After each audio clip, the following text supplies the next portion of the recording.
नमस्कार विद्यार्थी मित्र, प्रवीण अकॅडमीमध्ये आपल्या सर्वांचे मनपूर्वक स्वागत। मी आहे प्राध्यापक गणपत उघडे।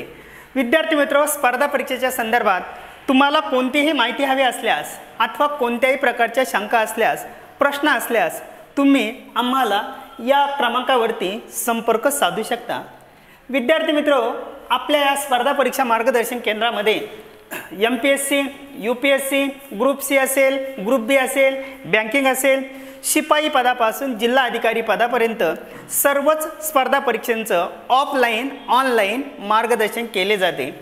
विद्यार्थी मित्र, यापूर्वी आपण मराठी व्याकरणाच्या संदर्भात विचार करत असताना शब्दसिद्धी भाग 1 याचा विचार करत होतो।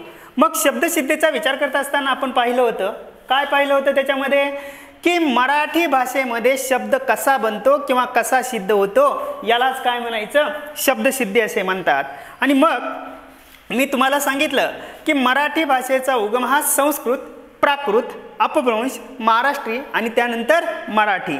आणि मग त्याच्यामध्ये आपण पाहिलं होतं की मराठी भाषेतील शब्दांचे 2 प्रकार पडतात।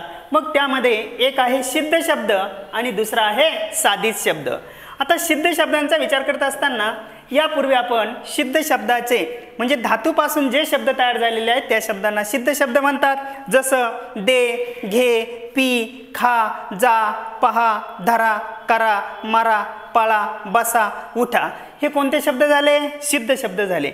मग सिद्ध शब्दाचे किती प्रकार पाहिले होते आपण, 4। एक तत्सम, दुसरा तद्भव, तिसरा देशी, चौथा परभाषीय। जे शब्द संस्कृत भाषेतून मराठी भाषेमध्ये जसेच्या तसे आले ते कोणते, तत्सम।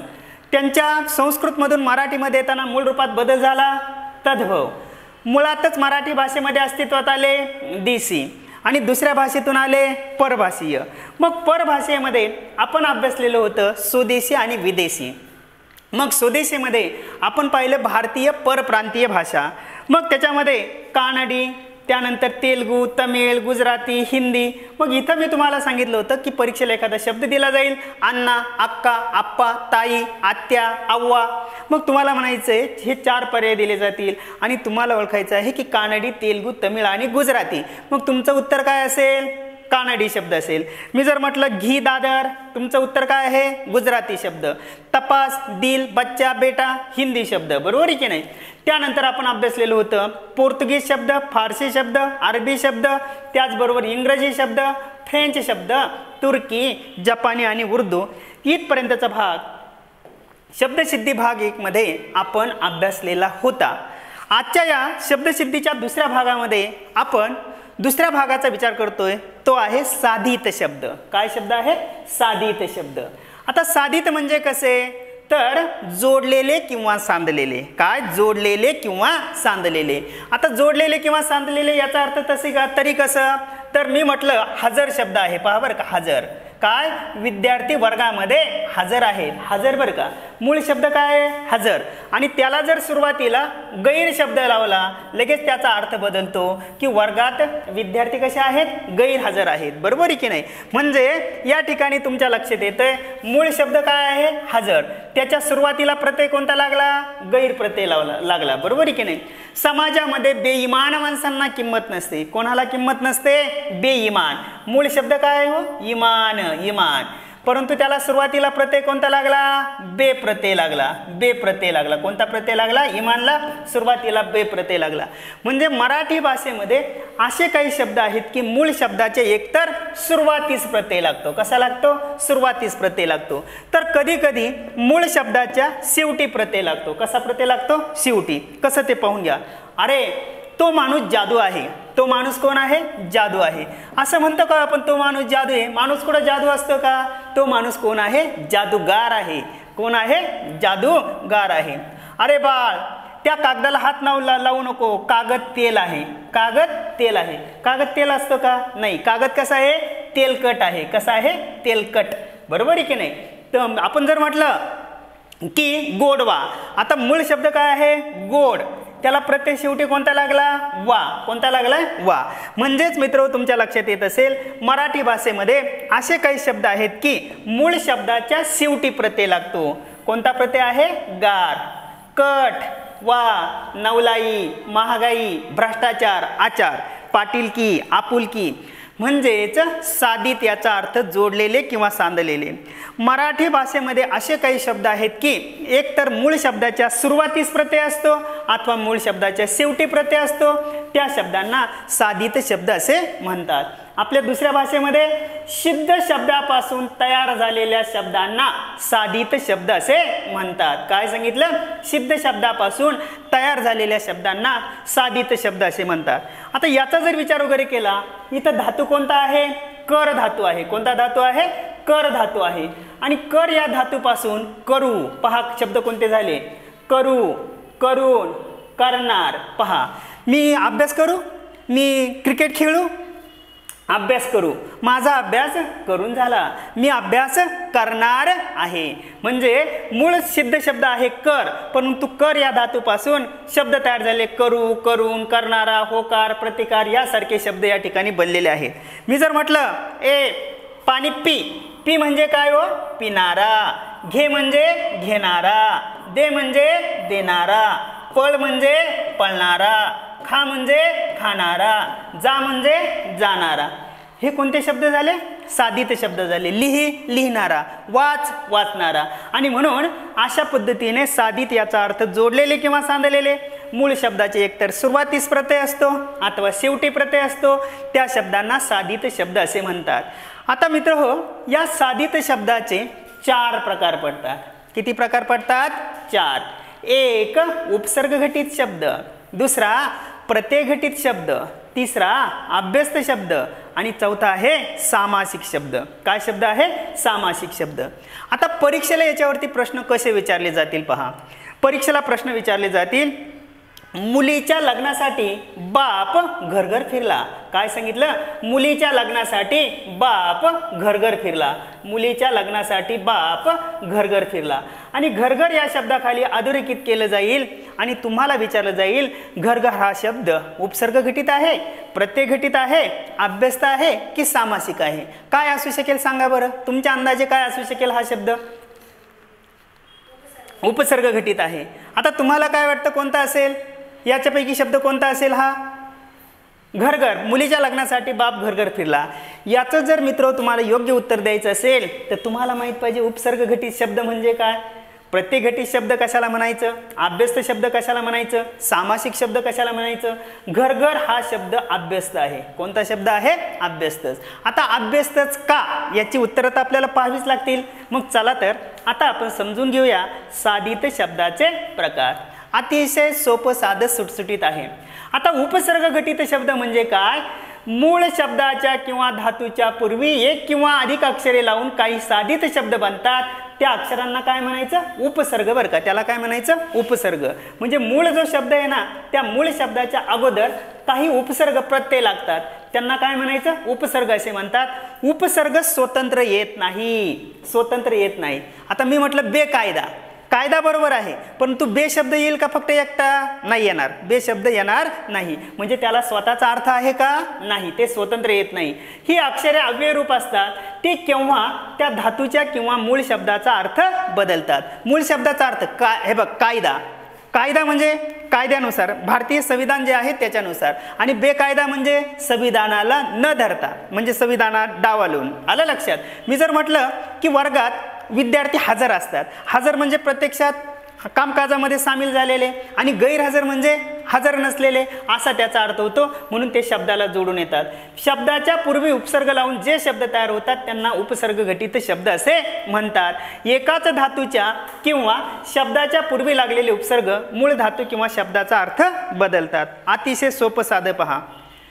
मराठी भाषेमध्ये असे काही शब्द आहेत की मूळ शब्दाच्या सुरुवातीस प्रत्यय लागतो, मूळ शब्दाच्या सुरुवातीस प्रत्यय लागतो। आता कसा की नाव, पहा बरं का, नाव, नाव हा शब्द वगैरे आहे ना, पण ते माझे काय आहे? आडनाव आहे। काय आहे? आडनाव आहे। मूळ शब्द नाव आहे, नावाच्या अगोदर प्रत्यय कोणता लागला?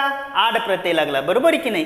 ती गोष्ट अवघड आहे, घड, घड, परंतु कशी आहे ती? अवघड आहे, अवजड आहे, बरोबर आहे की नाही? अवजड किंवा अवघड आपण शब्द म्हणत असतो। तर मी जर असं म्हटलं की निरोगी, पहा बरं का. आता रोगी शब्द आहे, खरा पाहिलं तर शब्द कोणता आहे, रोगी. आता रोगी शब्द आहे, परंतु रोगीच्या अगोदर कोणता प्रत्यय लागला, नि प्रत्यय लागला. म्हणजेच मूळ शब्दाच्या अगोदर प्रत्यय लागून जे शब्द तयार होतात त्या शब्दांना काय म्हणायचं, उपसर्ग घटित शब्द आहे. आलं की नाही लक्षात. मग इथं पहा अवगुण शब्द आहे, पण मूळ शब्द काय आहे, गुण. त्याला सुरुवातीला प्रत्यय लागला अव. आता गमन शब्द आहे, गमन. गमन म्हणजे जाणे, एका ठिकाणाहून दुसऱ्या ठिकाणी निघून जाणे. परंतु आगमन म्हणजे काय होतं, येणे होतंय. ध्वनी, आता मी बोलतोय हे माझे काय आहे, ध्वनी वगैरे आहे. पण प्रतिध्वनी म्हणजे माझा आवाज परत काय होतोय, घुमतोय, दुसरीकडून प्रतिध्वनी उमटतात, बरोबर आहे की नाही. याला म्हटलं जातं प्रतिध्वनी. मूळ शब्द आहे ज्ञान. आपण जर असं म्हटलं अरे तुझा ज्ञानाचा अभ्यास झाला का, विद्यार्थी काय म्हणतील, आम्हाला असं काही ज्ञानाचा विषय नाही, सगळंच विषय ज्ञानाचे. पण आपल्याला काय म्हणावं लागेल, विज्ञानाचा अभ्यास झाला का. म्हणजे सुरुवातीला प्रत्यय कोणता, उपसर्ग कोणता आहे, वी. इथं सुभाषित, सु उपसर्ग, बे उपसर्ग, फट फजिती, फट उपसर्ग आहे. भर दिवसा चोरी झाली, म्हणजे भर काय झाला, उपसर्ग झाला. नि उपसर्ग आहे, बिनचूक उपसर्ग आहे. म्हणजेच शब्दाच्या सुरुवातीला प्रत्यय लागून जे शब्द तयार होतात त्या शब्दांना उपसर्ग घटित शब्द असे म्हणतात. आलं लक्षात, ओके. आता पहा, मराठीतील उपसर्ग 3 प्रकारचे आहेत. एक संस्कृत उपसर्ग, कारण मराठी भाषेचा उगम संस्कृतमधून झाला. दुसरा मराठी उपसर्ग, मराठी भाषेमध्येच काही शब्द तयार झालेत.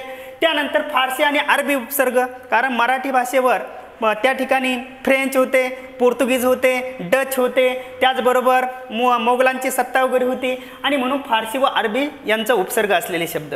मग संस्कृतमध्ये कोणते प्रत्यय येतात, आ, आती, आधी, आक्रमक, आकंठ, अतिप्रसंग, अतिरेक, अतिशय, अतिक्रम, अधिकार, अधिकरण, अधिदैवत.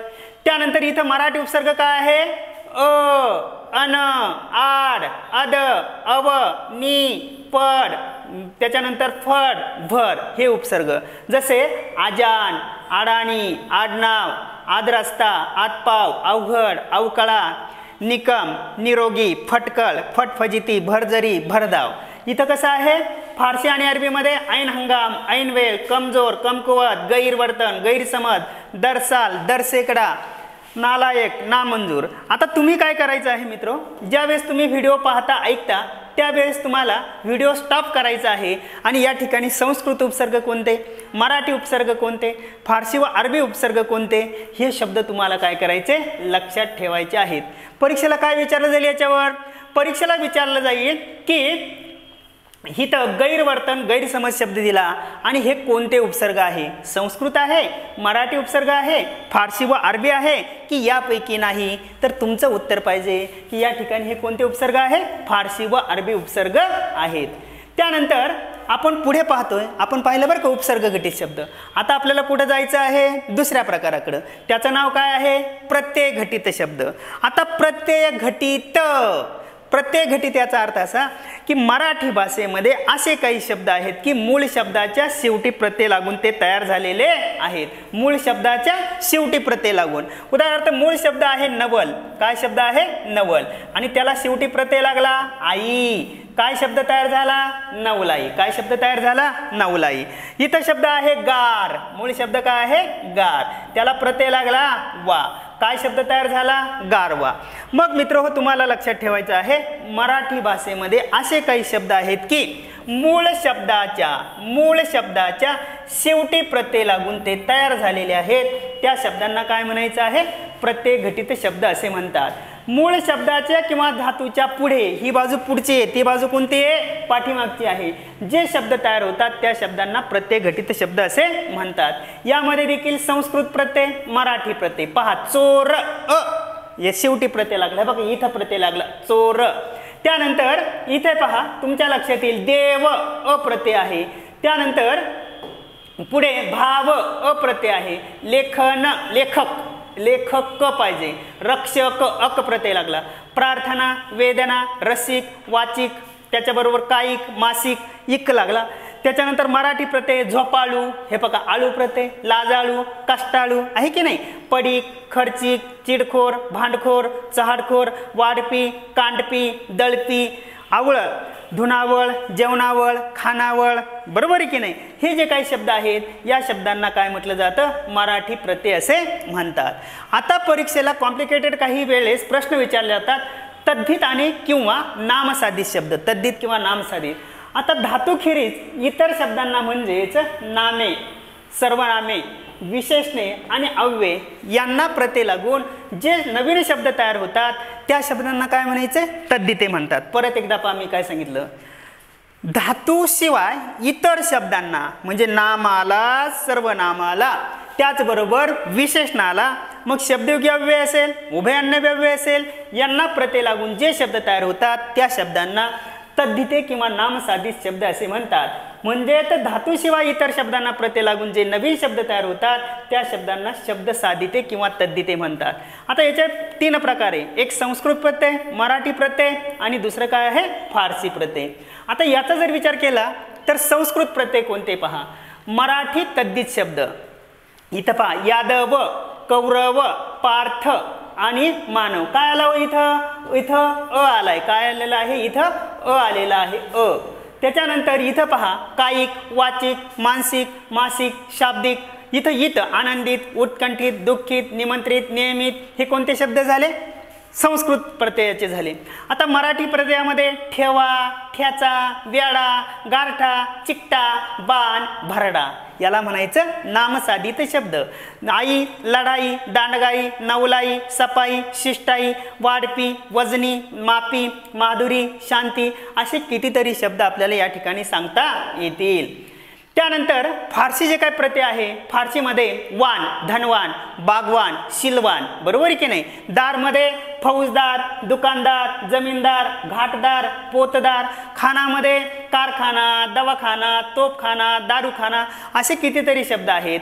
त्यानंतर मित्र हो, आता पाहिलं आपण काय की नीट लक्षात घ्या, पुन्हा पुन्हा त्याचा अभ्यास करायची गरज नाही. शब्द अतिशय सोपे आहे. तत्सम, तद्भव, देशी, परभाषीय, प्रत्यय घटित आणि उपसर्ग घटित, बरोबर आहे की नाही? किती झाले? 4. 4 आणि 2 किती झाले? 6. लक्षात येतं ना? तत्सम, तद्भव, देशी, परभाषीय, उपसर्ग घटित आणि प्रत्यय घटित. त्यानंतर तिसरा जो काही प्रकार आहे त्याला म्हटलं जातं अभ्यस्त शब्द. आता अभ्यस्त म्हणजे तरी काय? तर काही अक्षराची किंवा एकाच शब्दाची पुनरावृत्ती त्याला द्वित म्हणतात. काय म्हटलं जातं? द्वित. आता द्वित म्हणजे काय? हे बघा, अक्कल, अक्कल, हे अक्कल, अक्कल ही उभी जोडणी आहे, याला काय म्हणायचंय? द्वित म्हणायचं आहे, बरोबर आहे की नाही? काय म्हणायचं त्याला? द्वित म्हणायचंय. मुद्दल, हे बघा, मुद्दल, मुद्दल हे काय झालं? द्वित झालं. आणि म्हणून असे जे काही शब्द आहेत त्या शब्दांना कोणते शब्द म्हणायचे? अभ्यस्त. आता अभ्यस्त शब्दाचे 3 प्रकार आहे. एक पूर्ण अभ्यस्त, दुसरा अंश अभ्यस्त आणि तिसरा आहे ध्वनिवाचक किंवा अनुकरणवाचक किंवा नादानुकारी, म्हणजे त्या ज्याच्यातून आवाजाची निर्मिती होते त्याला काय म्हटलं जातं? नादानुकारी किंवा ध्वनिवाचक शब्द. आता पूर्ण अभ्यस्तमध्ये आपण एक भागाचा विचार करूया. एकेका भागाचा विचार करत असताना पहिला आहे पूर्ण अभ्यस्त शब्द.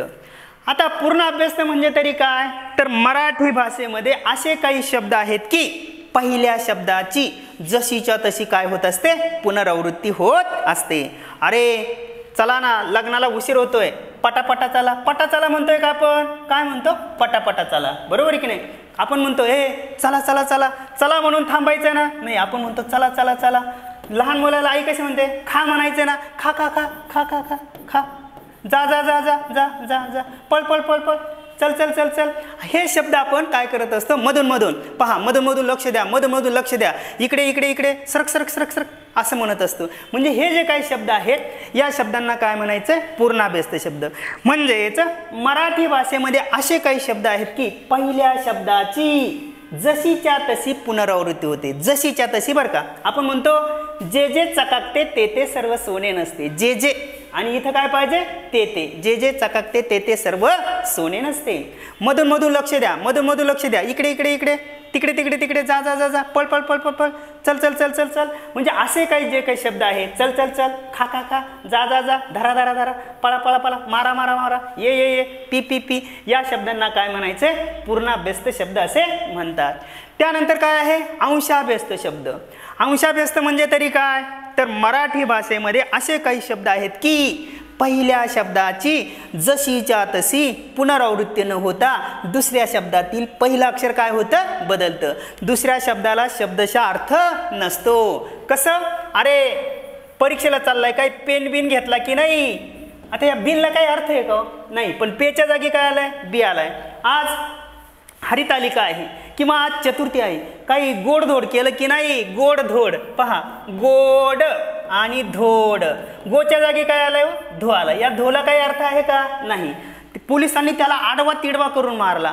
अरे लाडू अर्धा मुर्दा खाल्ला, अर्धा मुर्दा. आता मुर्दाला काय अर्थ आहे का? जरा खिडकी बिडकी उघड ना, म्हणा बरं तुम्ही फक्त बिडकी उघड म्हणून, समजेल का? नाही. दरवाजे बिरवाजा लाव ना, बिरवाजाला काही अर्थ आहे का? नाही. तर हे शब्द फक्त बी किंवा बिनने होतात. कशाने? बी किंवा बिनने. यमक जुळवण्यासाठी त्याचा वापर केला जातो. मुळात त्यांना शब्दशः अर्थ नसतो. पहा, गोडधोड, इकडे तिकडे, पेन बिन, किडूक मिडूक, कपडे बिपडे, आडवा तिडवा. आणि मग हे जे काही शब्द आहेत या शब्दांना अंशाभ्यस्त शब्द असे म्हणतात. आता काय होतं की परीक्षेला या शब्दांमध्ये 3 गट विचारले जातात. बऱ्याच वेळा PSI, STI, पोलीस भरती ह्या ज्या काही परीक्षा आहेत या परीक्षांचा विचार करत असताना इथं 3 शब्द आहेत. काय? फारसी फारसी, फारसी मराठी आणि मराठी फारसी. तर हे लक्षात ठेवायचं कसं? पहा, अक्कल हुशारी, डावपेच, जुलूम जबरी. फारसी म्हणजे अक्कल हा शब्द कोणता आहे? फारसी आहे. आणि हुशारी हा शब्द देखील कोणता आहे? फारसी आहे. डाव शब्द फारसी आहे. पेच शब्द देखील कोणता आहे? फारसी आहे. जुलूम शब्द फारसी आहे. जबरी शब्द देखील फारसी आहे. आता फारसी मराठी बरं का, अंमल शब्द फारसी आहे पण बजावणी शब्द कोणता आहे? मराठी आहे. कागद शब्द फारसी आहे पण पत्र शब्द कोणता आहे? मराठी आहे. खर्च फारसी आहे पण वेच म्हणजे जमा करणं हा कोणता आहे? मराठी आहे. मेवा शब्द फारसी आहे पण हा मराठी आहे. आता मराठी फारसी. दंगा शब्द मराठी आहे पण मस्ती शब्द कोणता आहे? फारसी आहे. रीत शब्द मराठी आहे पण रिवाज शब्द कसा आहे? फारसी आहे. मित्र हो, हे 13 शब्द तुम्हाला लक्षात ठेवावे लागतील माझ्यासारखे. परत एकदा पहा, फारसी फारसी, फारसी मराठी, मराठी फारसी. अक्कल हे बघा, अक्कल हुशारी, डाव पेच, जुलूम जबरी, अंमलबजावणी, कागदपत्र, खर्च वेच, मेवा मिठाई, बाजारहाट, दंगा मस्ती, थट्टा मस्करी, धन दौलत, मान मर्तब, रीतिरिवाज. तुम्हाला व्हिडिओ स्टॉप करायचा आहे. व्हिडिओ स्टॉप केल्यानंतर तुम्हाला हे 13च्या 13 शब्द मुखपाठ करायचे आहेत. फारसी फारसी, त्याच्यानंतर फारसी मराठी, मराठी फारसी, अक्कल हुशारी, डाव पेच, जुलूम जबरी, अंमलबजावणी, कागदपत्र, खर्च वेच, मेवा मिठाई, बाजारहाट, दंगा मस्ती, थट्टा मस्करी, धन दौलत, मान मर्तब, रीतिरिवाज. पुढच्या भागामध्ये ज्यावेळेस आपण नवीन घटक शिकणार आहोत त्यावेळेस मी तुमचे किती पाठांतर झालेले आहेत याचा देखील आपल्याला अंदाज वगैरे येईल. आणि मी याच्यापैकीच काही शब्द तुम्हाला विचारणार आहे, त्याची उत्तरं तुम्हाला तिथं देता आली पाहिजे. त्यानंतर शेवटचा जो काही प्रकार आहे त्याला म्हटलं जातं अनुकरणवाचक, नादकारी किंवा त्याला दुसरं नाव काय आहे? ध्वनिवाचक शब्द. ज्या शब्दामध्ये ध्वनीची निर्मिती होते. बडबड, किरकिर, वटवट, छमछम, घनघन. शाळेची घंटा कशी वाजत होती? टनटन, घनघन. आवाजाची निर्मिती आहे. ढगांचा गडगडाट, विजेंचा कडकडाट, पक्षाच्या पंखांचा फडफडाट, त्याच्यानंतर पानांची सळसळ. ढोल कसा वाटतो? धुडुमधुम. ताशा तडतड. आगगाडी कशी चालते? झुकू झुकू झुकू. पायातलं पैंजण कसं वाजतं? छुम छुम. बरोबर आहे की नाही? बांगड्यांचा किनकिनाट. म्हणजे अशा पद्धतीने ज्याच्यातून आवाजाची निर्मिती होते आणि आवाजाचं अनुकरण होतं. आवाजाचं अनुकरण कसं होतं पहा, आपण जर समजा मी म्हटलं माझ्या हातामध्ये माईक आहे, मी म्हणतो हॅलो माईक चेक, तिकडून आवाज येतो हॅलो हॅलो हॅलो. म्हणजे हा काय झालं? त्या ध्वनीचं काय झालं? पुनरावृत्ती झाली, रूपांतर झालं. म्हणजे प्रतिध्वनी उमटत असतात म्हणून त्याला अनुकरण म्हणतात. तुमच्या लक्षात काय आलं? ज्या शब्दातून ध्वनीची निर्मिती होते, खटखट, टकटक, टिकटिक, ठोठो. बंदुकीचा आवाज कसा येत होता? गोळ्यांचा ठोठो आवाज येत होता. ठोठो आवाजाची निर्मिती आहे म्हणून त्याला म्हणायचं ध्वनिवाचक, अनुकरणवाचक शब्द. आणि शेवटी आहे मित्रांनो सामासिक शब्द. सामासिक म्हणजे तरी काय? तर शब्दांच्या एकत्रीकरणाने तयार होणारा जो जोड शब्द आहे त्याला सामासिक शब्द म्हणतात. पाहून घ्या, कांदा, घालून, तयार, केलेले, पोहे. हे कोणतं पद आहे? पहिलं पद आहे. हे कोणतं पद आहे? शेवटचं पद आहे. या मधल्या शब्दांचा आपण काय केला? लोप केला. आणि मग कांदा पोहे आपण म्हणतो. म्हणजे शब्दांच्या एकत्रीकरणाने जे जोड शब्द तयार होतात त्या शब्दांना काय म्हणायचं? सामासिक शब्द. दोन किंवा अधिक शब्दांच्या एकत्रीकरणाने जे जोड शब्द तयार होतात त्या शब्दांना काय म्हणायचे? सामासिक शब्द असे म्हणतात. उदाहरणार्थ इथं म्हटलेलं आहे पुरणपोळी. पुरण घालून तयार केलेली पोळी पुरणपोळी. कांदा घालून तयार केलेले पोहे कांदा पोहे. राजासाठी बांधलेला वाडा राजवाडा. महान असा देव महादेव. घरातला जावई फुकट खाऊ घर जावई. पाटी आणि पेन्सिल. आई आणि वडील. निळा आहे कंठ ज्याचा असा तो काय? नीलकंठ. पुरण घालून तयार केलेली पोळी बरोबर पुरणपोळी. आणि मग मित्र या साधित शब्दामध्ये अव्ययभाव समास, द्वंद्व समास, बहुव्रीही समास हे सगळे जे काही समासाचे प्रकार आहे हे सगळे शब्द कशामध्ये येतात? सामासिक शब्दामध्ये येतात. अशा पद्धतीने शब्दसिद्धी म्हणजे काय आणि शब्दसिद्धीच्या दुसऱ्या भागामध्ये साधित शब्द. त्या साधित शब्दामध्ये लक्षात ठेवायचे काय? उपसर्ग घटित शब्द, प्रत्यय घटित शब्द, पूर्णाभ्यस्त शब्द, अंशाभ्यस्त शब्द, ध्वनिवाचक किंवा अनुकरणवाचक शब्द, फारसी फारसी, फारसी मराठी, मराठी फारसी, अक्कल हुशारी, डाव पेच, जुलुमजबरी, अंमलबजावणी, कागदपत्र, खर्चवेध, धन दौलत, मानमर्तब, रीतिरिवाज हे सगळं तुमचं पाठांतर असणं गरजेचं आहे. आता झालेल्या भागावरती मला कमेंटमध्ये मी तुम्हाला प्रश्न टाकणार आहे की तुम्हाला सांगितलं कुपन हा शब्द शब्दसिद्धीच्या कोणत्या प्रकारात येतो तुम्ही शोधायचं आहे. शेवया आणि कुरडया. पहा बरं का मी काय सांगितलं. शेवया आणि कुरडया हे शब्द शब्दसिद्धीच्या कोणत्या प्रकारात आहे हे मला पुढील भागामध्ये तुम्ही सांगायचं आहे. यानंतर ज्यावेळेस आपण दुसरा घटक घेणार आहे त्या घटकामध्ये तुम्हाला परत या प्रश्नांची उत्तरं दिली जातील. मित्र अशा पद्धतीने इत्थंभूत अगदी सर्वसामान्य विद्यार्थ्याला समजेल या पद्धतीने शब्दसिद्धी म्हणजे काय आणि शब्दसिद्धीचे दोन भागामध्ये आपण सविस्तर विश्लेषण केलेलं आहे. तरीही तुम्हाला काही शंका असल्यास तुम्ही मला कमेंटमध्ये विचारू शकता, व्हॉट्सअपवर विचारू शकता किंवा आमच्या अकॅडमीच्या नंबरवरती संपर्क साधू शकता. धन्यवाद मित्र हो.